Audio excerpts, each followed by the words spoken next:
어렵죠.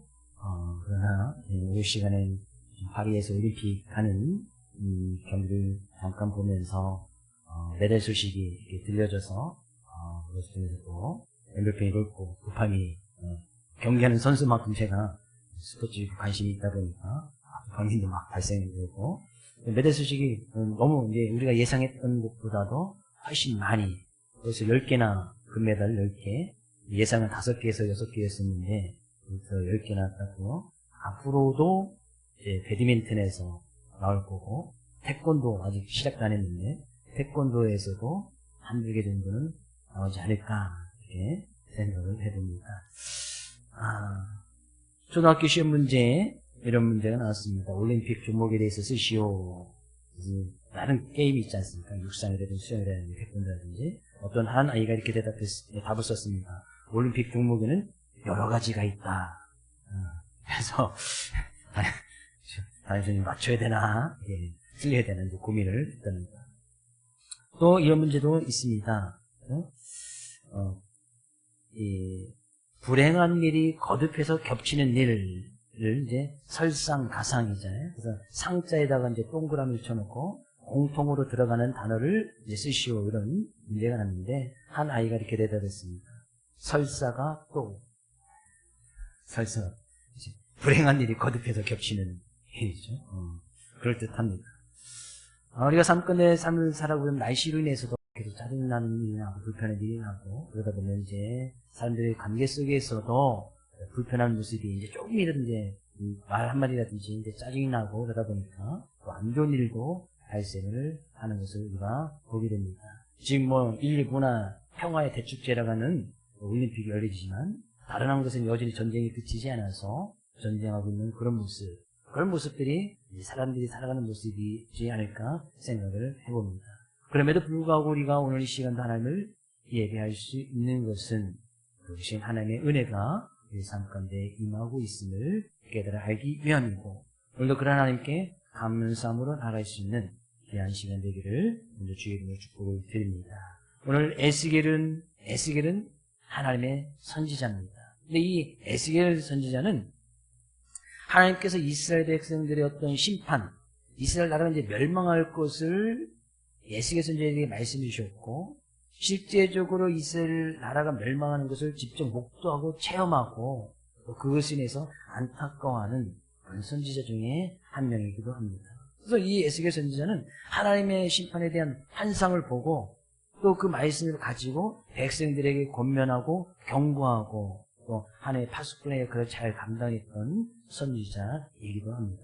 근데 그런 선지자를 통해서 오늘 말씀을 통해서 우리의 삶 가운데 정말 하나님을 믿고 나가는 하나님의 백성들은 어떤 삶의 모습으로 살아야 할 것인가 하는 그런 주제를 가지고 은혜를 좀 나누려고 합니다.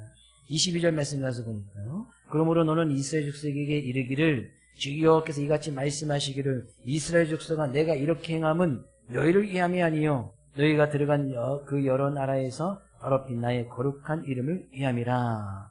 하나님께서 이렇게 행해 주셨단 말이죠. 이스라엘 백성들을 여러 나라에 다 흩으셨다 라는 것은 이스라엘 백성들이 멸망을 받아서 나라가 멸망해서 바벨론이라는 나라의 멸망을 받아서 많은 이곳저곳에 다 이제 뿔뿔이 흩어져 사는 많은 사람들이 이제 포로로 끌려가게 되어지는 그런 모습이 되어졌단 말이죠. 근데 하나님께서 그렇게 행하셨단 말이죠.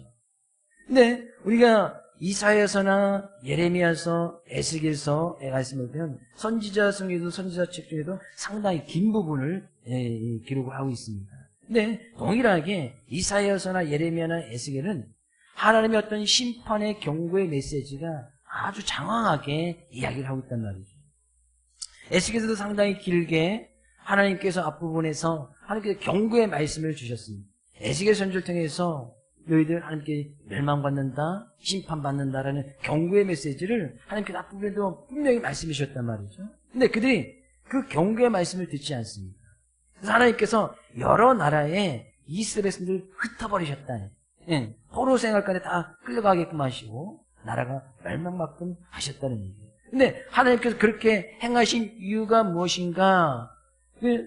그 여러 나라에서 더럽힌 나의 거룩한 이름을 위함이라. 23절에서도요. 여러 나라 가운데서 더럽혀진 이름 곧 너희가 그들 가운데서 더럽힌 나의 큰 이름을 위하여 내가 거룩하게 할지라. 하나님의 이름이 더럽혀져서 하나님께서 그렇게 행하셨다는 거예요. 근데 하나님께서 더럽혀진 그 이름을 회복하기 위해서 이스라엘 백성들을 그 가운데 다시 건져내 주시겠다는 겁니다. 물론 이스라엘 백성들이 멸망을 받고 포로 생활하는 가운데서 그들이 회개하고 돌이키는 많은 사람들이 있었기는 했습니다. 하나님께서는 그런 모습을 보고 하나님의 이름이 더럽혀졌기 때문에 그들이 다시 하나님을 찾고 부르짖는 그런 모습을 보고 하나님 그들을 다시 회복시켜 주실 것이다 라는 그런 말씀이에요. 근데 하나님께서 굳이 이스라엘 백성들을 바벨론이라는 나라에 심판받고 멸망받게 하신 이유가 뭡니까? 하나님께서 말씀하시죠. 하나님의 이름이 더럽혀졌기 때문에. 그럼 하나님의 이름이 더럽혀졌다는 얘기예요. 그럼 하나님의 이름이 더럽혀졌다는 것은 이스라엘 백성들이 하나님에 대해서 막 욕을 하거나 하나님의 이름을 망령되이 이끌어는 하나님을 막 욕한 하나님에 대해서 막 모욕하는 그런 말을 했다는 것이 아니에요. 하나님 믿지 않는 사람들이 하나님을 믿는다 하거나 하나님의 백성 이스라엘 백성을 보았을 때에 그들이 하나님을 믿는다 하거나 그 나라가 어느 순간 멸망받고 수많은 사람들이 다 이제 폐허가 땅이 폐허가 되고 수많은 사람들이 다 이곳저곳에 뿔뿔이 터져서 포로 생활하는 그 모습을 보면서 하나님 믿지 않는 사람들이 뭐라고 생각하겠습니까? 아, 그런 하나님이라면 하나님은 살아계신 거 맞나? 그들이 믿는 하나님이라면 그런 하나님도 별 수 없구만. 하나님 믿지 않는 사람들에 의해서 하나님의 이름이 더럽혀졌다는 얘기예요. 뭐 때문에요? 하나님 믿는 백성들이 하나님을 하나님으로서 믿고 섬기지 아니하였기 때문에. 결국에 하나님의 이름이 더럽혀졌다는 것은 하나님의 백성들이 하나님을 온전히 믿지 않았단 말이죠. 그래서 하나님께서 에스겔 선지자를 통해서 경고하고 말씀한 거 아니겠습니까? 너희들 계속 그렇게 하다가는 멸망받는다, 심판받는다, 나라가 멸망받고 저주받을 것이라는 그 심판의 경고의 메시지를 앞부분에서 계속해서 주고 있는 겁니다. 그런데도 그 말씀을 듣지 않는 거예요. 곧 하나님의 이름을 더럽히는 것은 하나님의 말씀을 듣지 않는 것이다. 하나님이 있는 백성들이 하나님 믿고 따른다고 하는 사람들이 하나님의 말씀을 듣지 않는 것은 곧 하나님의 이름을 더럽히는 것이다. 근데 하나님께서는 하나님의 이름이 더럽히는 것을 갖다가 하나님께 다시 회복하기 위해서. 왜? 하나님은 그렇게 믿지 않는 사람들에 의해서 모욕을 당하거나 하나님이 더럽혀져서는 안 되시는 분이시고. 그래서 하나님께서 그들을 여러 나라에 뿔뿔이졌던 그들을 다시 회복시켜 주시면서 이끌어 주시면서 믿지 않는 사람들이 이제 고백하는 거죠. 아, 그들이 믿는 하나님은 저런 하나님이구나. 그럼에도 불구하고 그들을 그 가운데서 사랑으로 이끌어 주시고 은혜를 베풀으시는 그런 하나님이구나. 그래서 그런 하나님의 이름을 회복하기 위해서 그들을 다시 구원해 내주시겠다는 거예요. 그것이 하나님의 전적인 은혜 아니겠습니까? 하나님께서 그들을 여러 나라의 포로 가운데서 그들을 다시 이끌어내시고 24절 내가 너희를 여러 가운데서 인도하여 내고 여러 민족 가운데서 모아데리고 고국 땅에 들어가서 다시 원래 하나님께서 주셨던 그들을 인도하셔서 그들의 나라를 다시 세워주시겠다는 거예요. 그러면서 하시는 말씀이 바로 우리가 살펴봐야 될 말씀입니다. 하나님께서 우리를 택하시고 불러주셔서 하나님의 백성 삼아주셨다면 물론 우리는 때로는 실수할 수 있고 넘어질 수도 있습니다. 하나님을 믿는다고 하지만 하나님의 말씀을 듣지 않은 불순종의 모습으로 하나님의 이름을 더럽힐 수도 있습니다. 우리들의 삶의 모습을 통하여 믿지 않는 사람들이 우리를 통해서 하나님이 어떤 하나님인지 그런 하나님을 욕되게 하거나 그런 하나님을 더럽히는 하나님의 이름을 망령되이 이끄는 그런 일도 행할 수도 있습니다. 그럼에도 불구하고 하나님께서 택하신 우리를 다시 곡으로 들이셔서 다시 하나님께서 은혜를 베풀어 주셔서 행여나 우리의 삶 가운데 그런 모습이 있다면 하나님께서 이렇게 살기를 원하시는 거예요. 어떻게 해요? 25절 맑은 물을 너희에게 뿌려서 너희로 정결하게 하되 곧 너희 모든 더러운 곳에서와 모든 우상 숭배에서 너희를 정결하게 할 것이며, 하나님께서 맑은 물로 그들에게 뿌리셔서 그를 실제적으로 물을 뿌려서 그들을 목욕을 시키고 깨끗하게 했다는 그런 의미는 아니겠지. 그들 가운데서 더러워졌던 것, 곧 하나님의 이름을 더럽혔던 것, 우상 숭배에 빠졌던 것을 갖다가 하나님께서 정결하게 할 것이며, 하나님께서 그렇게 하기를 원하셨단 말이에요. 하나님의 백성으로서 하나님의 이름을 더럽히게 했던 것이 있다면, 그들 삶 가운데 더러운 것이 있다면 반드시 그것을 깨끗하게 하는, 정결하게 하는 우상 숭배의 모습이 있다면 그 우상을 버려봐야 되는 그런 삶을 살기를 원하셨다는 거예요. 너무나 당연한 이야기 아니겠습니까? 하나님 믿는 하나님의 백성들은 그런 하나님을 온전히 믿고 의지하면서 하나님을 신뢰하고 나가야 되는데, 그들 가운데 하나님 외에 다른 믿을 것이 있다. 그것이 곧 우상이죠. 하나님께서는 그것을 정결하게 하기를 원하셨다는 얘기예요.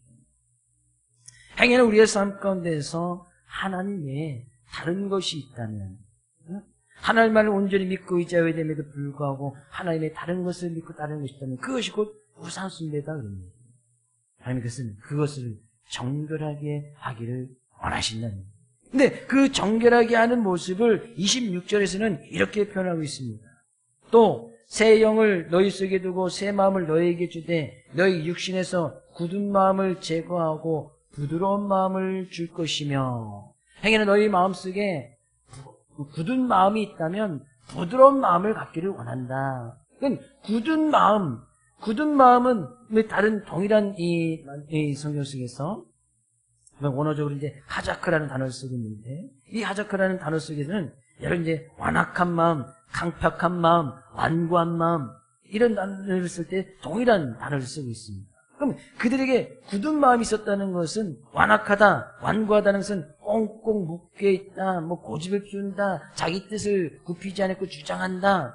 그래서 그들에게 굳은 마음이 있었다는 것은 하나님의 말씀, 특히 경고와 심판의 말씀이 있었음에도 불구하고 그들이 자기 고집 때문에 자기 주장을 내세우는 바람에 그 말씀을 전혀 듣지 아니했던 그런 모습을 갖다가 굳은 마음이라고 이야기하거든요. 근데 하나님께서는 그럼 굳은 마음을 좀 제거하고 부드러운 마음을 좀 가져라. 그래서 이 굳은 마음의 이 단어 속에서는 또 다른 이제 재미난 뜻이 하나 담겨 있는데, 그 굳은 마음, 완악한 마음 속에는 재산이 늘어가는 사람에 대해서 사용할 때도 이 동일한 하자크, 완악한 그 단어를 동일하게 쓰고 있습니다. 그 원어적인 의미 속에 그런 의미도 있단 말이에요. 그러니까 사람들의 마음이 왜 완악해지는가라는 것을 보면 다 그런 것은 하지만 재산이 늘어가면 사람들의 마음이 완악해질 수 있다는 거예요. 동일한 언어 속에 그런 뜻을 갖고 있습니다. 사람들의 재산이 많아지고 풍요롭고 풍부하고 삶이 편해지면 자기의 생각이 완전히 굳어져서 완악해져서 주변에서 이야기하고 하나님의 말씀이 들려도 전혀 듣지 않는 그런 모습을 갖다가 굳은 마음, 완악한 마음, 다른 것은 강팍한 마음이라고 기록하고 있는데 동일한 단어를 쓰고 있다는 거예요. 굳다, 또 다른 이 단어의 뜻은 돌과 같다, 반석과 같다. 돌 얼마나 단단합니까? 바위와 같은 아주 단단한, 그것에 아무리 뭔가를 깨려고 해도 깨지지 않는 그런 모습이 바로 굳은 모습이고, 그런 굳은 모습이 재물 때문에 그럴 수도 있다. 그러니까 이스라엘 백성들이 왜 굳은 마음을 가졌는가 잘 살펴보면 이 경고의 말씀이 있어지기 이전에 그들이 너무나 많은 것을 누리고 너무나 풍요롭고 풍부한 삶을 살아갑니다. 뭔가 부족함이 없이 살아갔단 말이에요. 하나님께서 주신 그 땅에서, 하나님께서 주신 그 가나안 땅에서, 족과 끓이는 그 땅에서, 그것이 하나님의 은혜요, 하나님의 축복인 줄 그들이 잊어버리고 그것을 허락하신 그런 하나님을 그들의 어떤 풍요로움과 품 속에서 점점점 잃어버리는 거예요. 재산이 늘어나면 늘어날수록 그런 하나님은 점점점 멀리해버리는 거예요. 그 재산이 탐욕이 되어져서 그 탐욕은 곧 우상숭배라고 하고 있지 않습니까? 곧 우상숭배의 모습은 이 탐욕이라는 것도 같이 들어가 있단 말이에요. 그것이 곧 완고한 그의 마음이 더욱더 완악해졌다. 어떻게 증거를 할 수 있습니까? 이사야 선지자가 계속해서 이야기를 하죠. 예레미야 선지자가 계속해서 이야기를 하죠. 거의 동시에 살았던 이 에스겔 선지자도 하나님의 말씀 받아서 계속해서 이야기를 하는데 그 말을 듣지 않는 거예요. 이것이 완악한 마음입니다. 아무리 하나님의 말씀을 이야기해도 그들이 듣지 않는 거예요. 돌이키지 않는 거예요. 그래서 하나님께서 나라를 멸망시키면서까지 하나님이 어떤 분인지 깨달아 알게끔 하셨던 그런 하나님의 사랑과 은혜를 우리가 볼 수 있어야 된다는 거예요. 하나님의 말씀이 잘 들려주십니까? 하나님의 말씀에께서 말씀하셨을 때 그 말씀을 통해서 내가 연약하고 부족하고 제약된 모습이 느껴지고 깨달아지십니까? 지금 하나님의 말씀을 지금 잘 듣고 있는 거예요. 여전히 우리 마음 가운데는 그래도 돌 같은 마음도 있겠지만 여전히 부드러운 마음이 아직까지 존재하고 있다. 하나님의 말씀이 들려지고 있다는 것은 지금 부드러운 마음이 지금 들려지고 있다는 거예요. 우리는 이 부드러운 마음을 점점점 높여야 하지 않습니까? 이런 마음에 대해서 부인했던 것이 이제 씨 뿌리는 비유에서도 나타나고 있지 않습니까? 거기는 길과 같은 마음, 돌짝밭 같은 마음, 가시밭 같은 마음, 옥토 같은 마음이 있습니다. 근데 이 길가나 돌짝밭, 가시밭도 옥토로 만들 수가 있겠지요? 어떻게 하면 됩니까? 길가는 계속 갈아엎으면 됩니다. 돌짝밭이 있다면 그 돌을 다 제거해버리면 됩니다. 가시밭에 있는 그 가시밭을 다 제거해버리면 거기는 옥토가 되는 거예요. 계속해서 갈아엎어야 그건 옥토가 될 수 있고 거기서 귀한 열매를 맺을 수 있는 옥토 같은 마음이 될 수 있다는 거예요. 옥토는 부드러운 마음, 돌짝밭은 굳은 마음. 그러니 그 돌을, 굳은 마음을 반드시 제거해야 된다는 거예요. 하나님께서는 그렇게 살기를 원하신다는 거예요. 제가 2년 전에 담낭에 돌을 제거하지 않았습니까? 담낭에 돌이 생기면 무조건 담낭을 제거해야 된답니다. 물론 약물에서 좀 녹일 수는 있지만 완전히 없어지지 않고 그럼 또 거기에 남아있는 부분에서 또 그것이 굳어져서 돌이 된답니다. 그래서 담낭에 돌이 생기면 무조건 제거를 해야 된다는 거예요. 그래서 담낭을 제거를 해서 보여준, 수술하고 나서 의사가 담낭에서 나온 돌이라고 이렇게 보는데 진짜 아주 딱딱한 돌, 큰 거 2개, 작은 것도 몇 개 있었는데 큰 거 2개만 요만한 병에 담아다 갖다 주더라고요. 정말 딱딱합니다. 어떻게 몸에서 그렇게, 물론 그것이 길이가 수년 동안 모여서 이제 딱딱하게 된 거지만 반드시 제거하지 아니하고는 또 다른 병이 생길 수밖에 없는 거예요. 하나님께서는 지금 미연에 그들에게 방지하기 위해서 너희에게 굳은 마음, 도 같은 마음, 가시밭 같고 돌짝 같은 마음이 있다면 행위나 재물로 인해서 내 마음이 완고해지고 강팍해졌다면 그것을 반드시 제거해라. 근데 이 말씀을 주셨음에도 불구하고 그들이 그 말씀을 듣지 않았기 때문에 나라가 멸망받아서 그들이 깨닫게끔 하시는 거 아니겠어요? 하나님께는 그렇게라도 하나님의 백성들이 깨달아 알기를 원하시는 거예요. 굳이 나라가 멸망받고 나서 깨달을 것이 뭐예요? 하나님께서 수없이 많은 경고와 말씀을 주셨으면 그때 깨닫고 돌아온다면, 그때 나의 굳은 마음을 제거해버린다면 나의 어떤 이 돌 같은 마음 부분들을 부드럽게 내가 계속 하나님의 말씀으로 갈아엎는다면 하나님의 은혜가 더 크게 임하게 될 줄로 믿습니다. 하나님께서는 그렇게 부드러운 마음을 갖기를 원하셨고 27절에서도요. 또 내 영을 너희 속에 두어 너희로 내 윤례를 행하게 하리니 너희가 내 규례를 지켜 행할지라. 내 영은 하나님의 영, 성령을 이야기하죠. 하나님께서 어떻게 하나님의 백성들과 함께 하시는지 하나님의 영을 그들에게 부어주셔서 하나님의 영이 함께 해주셔서 하나님의 말씀을 행할 수 있도록 하나님께서 하나님의 영을, 성령을 그들에게 부어주시겠다는 거예요. 그래서 예수님께서도 이 또 다른 부회사 성령의 모습으로 이 세상에 오셨고 그 성령님께서 예수님이 떠나가신 이후에는 그 성령이 우리 안에 우리 마음속에 내주하고 계시면서 요한복음 14장 27절에서는 그 성령님께서 하시는 일은 하나님의 말씀을 생각나게 하고 하나님의 말씀을 가르쳐주는 역할을 하는 것이 우리 안에 계신 성령님께서 하시는 일입니다.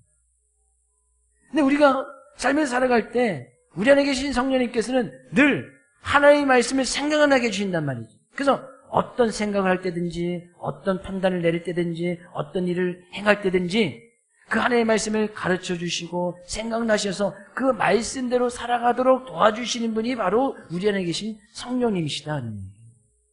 그래서 하나님께서는 하나님의 백성들에게 그 성령을 부어주시겠다. 그래서 이사야 선지자도 예레미야 선지자도 보면 성령을 부어주시겠다는 이야기가 계속해서 나오고 있습니다. 예수님께서도 예수님 떠나가신 후에 내가 또 다른 부에서 성령을 너에게 부어주실 것이다. 예수님을 나의 인생의 그리스도로 예수님으로 나가는 자들에게는 이미 성령이 우리에게 주어졌습니다. 성령이 우리들과 늘 함께하고 계신단 말이죠. 그 성령님은 우리 안에 계셔서 하나님 마음의 말씀대로 살아가도록 우리 안에서 늘 탄식하면서 기도하고 계신 분이 바로 우리 안에 계신 성령님이시다. 그러니 우리는 생각할 때도 판단할 때도 어떤 일을 행할 때도 우리 안에 계신 성령님께서 우리 내 안에 내 마음속에 성령님이 있다는 증거들은 쉽게 찾아볼 수가 있습니다. 내가 성령님이 내 안에 계신지 안 계신지 어떻게 알 수 있을까? 제가 확인시켜 드리겠습니다. 예수님이 그리스도이심을 믿으시는 분 아멘. 성령이 아니고는 예수님이 그리스도다 고백할 수 없단 말이죠. 그럼 그 성령님께서 나에게 말씀을 생각나게 하신다? 어떻게 할 수 있어요? 아주 이게 요즘 금값이 계속 오르고 있나요? 요즘 뉴스를 안 봐가지고 계속 더 오르고 있나요? 한 돈에 43만, 44만 원씩 막 하고 있는데 금이 눈앞에 10돈이 딱 있어요. 그게 탐나서 갖고 싶어. 내 것이 아닌데 갖고 싶어. 그럼 어떤 생각이나 어떤 말씀이 딱 떠오릅니까? 어떤 말씀이 떠올라요? 그래 가져라 믿고다 뭐 이런 말씀이 떠올라나요? 어떤 말씀이 떠오르죠? 도둑질하지 마. 이런 말씀이 떠오르시는 분 아멘? 누가 계시는 거예요? 내 안에 계신 성령님께서 야 그거 네 거 아닌데 탐욕? 그거 가져가서 탐욕 부려봐야 조금은 도움 되겠지만 10돈 가져가 봐야 그거 얼마 됩니까? 430만 원? 그거 조금 도움 되겠지만 얼마나 도움 되겠어요? 도둑질 하지 마. 큰 죄야. 우리 안에 계신 성령님께서 말씀을 막 생각나게 하는 막 탐욕이나 정욕이 막 끌어오를 때에 성령님께서 그 누상순대야. 그러지 마. 성령님께서 말씀을 계속해서 생각나게 하고 말씀을 가르쳐 주십니다. 이미 그런 생각이 들고 그런 말씀이 생각나는 분은 성령이 벌써 우리 마음속에 지금 내재하고 계신단 말이죠. 그래서 하나님께서는 그 성령님께서 이끄시는 대로 성령님께서 주신 말씀대로 살아가기를 하나님께서는 원하셨다는 거예요. 그런 말씀을 계속해서 붙들고 나갈 때 우리는 우리의 마음이 부드러워진다. 말씀으로 나의 연약하고 부족한 부분을 계속해서 갈아엎고 뒤엎고 또 말씀으로 나의 마음 가운데에서 굳어졌던 부분이 있다면 그것을 또 제거하고 그것을 버려버리고 또 말씀을 따라 지켜 행하고 나갈 때 그때 하나님께서는 이렇게 말씀하시네요. 28절 내가 너희 조상들에게 준 땅에서 너희가 거주하면서 내 백성이 되고 나는 너희 하나님이 되리라. 나는 너희 하나님이 될 것이라는 것은 내가 너의 모든 것을 책임져 주겠다는 거예요. 너는 나의 백성이 되고 나는 너희 하나님이 될 것이다. 그 하나님은 창조주시고 그 하나님은 구원주 되시고 그 하나님은 은혜 주시고 사랑해 주시니까 그 하나님께서 나의 하나님 우리 하나님이 되셨다는 것은 내가 너의 삶의 모든 것을 책임져 주시겠다.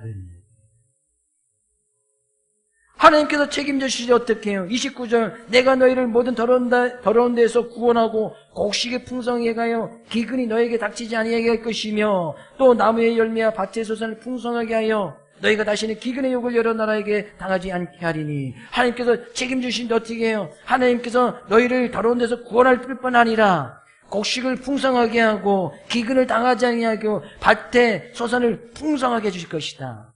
그 풍성과 풍요로움은 하나님께 주셔야 가능한 겁니다. 우리가 아무리 농사를 잘 지고 노력한다 할지라도 하나님께서 비 딱 멈춰버리면 그의 농사 끝나는 거 아니겠습니까? 풍요로움과 풍성함이 하나님께서 주신 것을 잃어버리고 자기의 생각 그 뜻대로 살아갔을 때 그것이 곧 하나님의 이름을 더럽히는 것이고 그럼에도 불구하고 하나님께서 말씀해 주셨음에도 불구하고 돌이키지 않을 때 하나님께서는 그를 멸망시키면서까지 그들 그 하나님이 어떤 하나님인지 깨닫게 하시는 거예요. 지금 하나님의 말씀이 나의 삶 가운데 경고나 어떤 심판의 말씀, 둘의 말씀으로 다가온다면 그건 정말 큰 하나님의 은혜입니다. 아무리 그렇게 얘기해도 듣지 않았던 이스라엘 백성들은 멸망 안 되는 거예요. 근데 그 말씀이 지금 심판의 말씀, 저주의 말씀, 두려움의 말씀을 나에게 지금 들려주고 있다면 우리는 그 말씀을 가지고 나에게 행해 삶 가운데 굳었던 그런 모습이 있다면 제거버리고 돌이키면 되는 거 아니겠습니까? 그러면 그 이후에 하나님께서 나의 하나님께서 책임져 주시되 풍요로움과 풍성함과 밭의 열매를 하나님께서 더욱더 많이 얻을 수 있도록 누려나갈 수 있도록 하나님께서 책임져 주시겠다는 얘기예요. 우리가 하나님 믿고 나가면 꼭 이제 뒷부분에만 관심이 있습니다. 하나님께서 복을 주시겠지. 당연히 복을 주시지요. 뭐 곡식을 풍성하게 하고 기근이 임하지 않게 하고 또는 열매와 밭의 소정이 풍성하게 하는 하나님 믿고 나가면 복을 주시겠다는 이 뒷부분에만 관심이 있지. 하나님께서 왜 그들이 하나님이 되고 왜 복을 주시는지 그 앞부분에 우리 더욱더 관심을 가져야 됩니다. 하나님께서 원하시는 삶의 모습이 분명 있을 때에 이 뒷부분은 자연스럽게 따라오는 거예요. 근데 하나님께 주신 이것 때문에 결국에 그것 때문에 사람들의 마음이 완고하고 굳어져서 완고하다는 뜻 분명히 말씀드렸지요. 재산 때문에, 재물 때문에, 풍요로움 때문에, 풍부 때문에 그것이 하나님께서 주신 것에도 불구하고 그것 때문에 오히려 하나님을 잃어버리는 그런 아주 나쁜 습관들을 이스라엘 백성들이 보여주고 있단 말이죠. 그럼 우리는 분명히 깨달아야겠지요. 하나님께서 원하시는 우리의 삶의 모습이 뭔가? 과연 우리는 그런 하나님 믿는 하나님의 백성다운 모습으로 살아가고 있는가? 하나님 진정으로 나의 하나님이 되어져 있는가? 우리 옆에 계신 성도님에게 굳은 마음을 제거하고 부드러운 마음을 가집시다. 굳은 마음은 반드시 제거해야 됩니다. 완전히 뿌리를 뽑아야 돼요. 그렇지 않으면 그것이 또 다시 굳어집니다. 부드러운 마음, 계속해서 하나님의 말씀을 가지고 갈아엎어야 돼요. 말씀 한 구절 읽고 말씀을 정리하겠습니다. 히브리서 4장 12절 말씀 같이 읽어보겠습니다. 하나님의 말씀은 살아있고 활력이 있어 자유의 날선 어떤 금보다도 예리하여 혼과 영과 및 관절과 골수를 찔러 쪼개기까지 하며 또 마음의 생각과 뜻을 판단하나니. 우리가 굳은 마음을 제거하고 부드러운 마음을 가질 수 있는 비결은 하나님의 말씀밖에 없단 말이지. 그런 하나님의 말씀은 우리의 영혼의 문제뿐만 아니라 관절과 골수는 우리의 육체의 모습 아니겠어요? 우리의 마음과 생각, 뜻, 우리가 가지고 있는 우리의 마음의 생각까지도 이 하나님의 말씀이 살아있고 그 살아있는 하나님의 말씀 믿고 나갈 때 그 말씀이 우리의 삶 가운데 마음속에서 막 작용하여서 성령님은 그것을 도와주시고 그래서 우리는 그 말씀대로 살아갈 수 있도록 그렇게 하나님으로 인정하고 살아갈 수 있는 길은 하나님의 말씀밖에 없는 거예요. 그래서 장황되게 선지자들은 계속해서 그런 하나님의 말씀을 백성들에게, 이스라엘 백성들에게 경고하고 또 말씀을 주고 있지만 그 말씀을 듣지 않은 굳은 마음을 가지고 있었다는 거예요. 이번 한 주간 하나님의 말씀을 가지고 좀 우리의 마음을 좀 부드럽게 하나님의 말씀을 가지고 나의 삶을 좀 더 하나님을 인정하고 나가는 하나님의 백성다운 모습으로 살아가는 우리 사랑하는 모든 성도들 수 있기를 주의 이름으로 축복을 드립니다. 그래서 우리가 그런 하나님의 이름을 더럽힐 것이 아니라 그런 하나님을 예배하고 그런 하나님을 찬양하고 그런 하나님이 어떤 하나님인지 우리의 삶의 모습을 통해서 밝히 보여 증거하며 살아나갈 수 있는 귀한 한 주간 우리 사랑하는 모든 성도들 수 있기를 다시 한번 주의 이름으로 축복을 드립니다.